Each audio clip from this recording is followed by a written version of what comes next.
ak jàmm mbokku internetu Info-Actu Buzz comme ni nga xamante ni lañu gisoo ci image yi li nga xamante ni moo xew tey fii ci Sénégal ginnaaw bi nga xamante ni le juge Issa Ndiaye fële ca chambre criminelle jël na dogal ngir daan ci di Ousmane Sonko ak Ndeye Khady Ndiaye ñaari ati kaso yoo xamante ni dañ koy tëdd.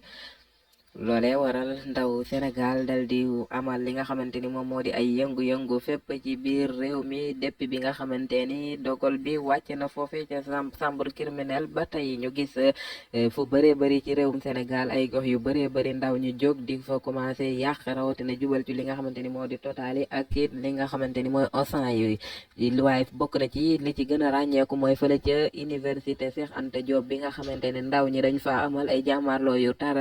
ba ni ñuy gisee image yi foo gis saxaar sa mu ngay boy ci fële nga xamante ni moo di université Cheikh Anta Diop ba xamle nañ sax ni fi nga xamante ni mooy fac droit ndaw ñi dal dinañ koy taal bu baax a baax waaye fi nga xamante ni mooy BU bi mu nekk bërëb bu am solo ci réewu Sénégal muy fi nga xamante ni mooy bibliothèque université Cheikh Anta Diop jot nañ ay xibaar ñuy xamle ni kaal ndaw ñi dal dinañ koy saccagé yàq ko ba mu yàqu yaxeet waaye itam li ci gën a doy waar fële ca terre bi gaaru Tëngéej gis nan ndaw ñi dal di koy taal yàq ko bu baax a baax BRT bi ni ki noonu ñu koy signalé waaye fu buñ demee fële ca Mbuur gis nan ni ndaw ñi taal nan li nga xamante ni moo di Auchan bu Mbuur nag bokk ci Auchan yi nga xamante ni mën nañoo wax bu nekkul Auchan bi gën a mag ci réewu Sénégal bokk na ci Auchan yi fi gën a mag moom foofe di Auchan bu Mbuur ndax kat Auchan bu mag a mag la kon day mel ni ay millions yu bëree bëri bu fekkee xale yi am nañ accès ca biir mën naa am ay millions yu bëri wala ay milliards dina yàqu foofee nga xamante mooy Auchan bu Mbuur gis na Ndar Saint-Louis li nga xamante ni moo di pont bi ndaw ñi dal di koy baare amal fa li nga xamante ni mooy ay taal waaye tam ba fa gis nañ Louga ba fële ca Mbàkke mbooloo bu bëri dal di fay génn dox ci mbedd yi marché waaye si Ziguinchor itam niki noonu kenn demul ñu des am nañ fa mbooloo bu bëri boo xamante ni génn nañ di amal li nga xamante ni mooy seeni naqarlu li nga xamante ni moom moo xew ba loolee waral na sax ñu ngi signalé ni mbooloo mi bëri waaye boo xamante ni dafa ëpp doole li nga xamante ni mooy takk deeri ba militaire yi sax ñoom ñoo mujj wàcc waaye militaire yi ñoom dañuy calme mais jëlun benn décision ngir tiire ci kaw li nga xamante ni moom moo di askan bu Sénégal waaye itam gis nañ fële ca Dakar ginnaaw boo xamante ni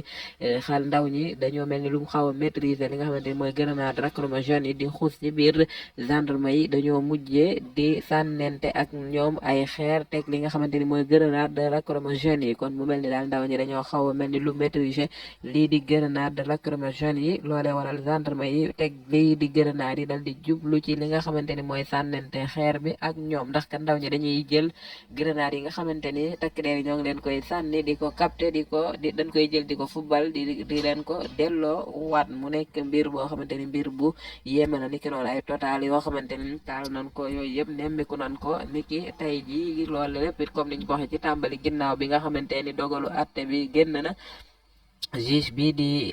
Issa Ndiaye jël dogalu daan kii di Ousmane Sonko ak Ndeye Khady Ndiaye ñaari atu kaso yoo xamante ni dañ koy tëdd fu ginnaaw bi nga xamante ni kii di Adji Sarr daf leen a porte plainte woon fële ca tribunal waaye itam li nga xamante ni moom la Adji Sarr porte plainte woon Ousmane Sonko ak Ndeye Khady Ndiaye loolee juge bi jëlu ci dara maanaam viol boobee daf ko dàq ak menace de mort waaye dal di leen di condamné ci li nga xamante ni moom la ñuy wax corruption des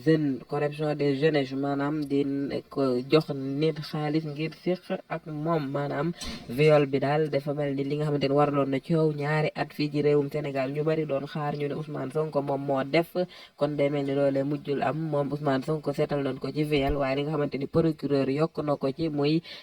corruption de la jeunesse loolee la juge bi sukkandiku jël dogal ni dafay daan kii di Ousmane Sonko ak Ndeye Khady Ndiaye ñaari atu kaso yu nuy tëdd we leen di abonné ci Info-Actu Buzz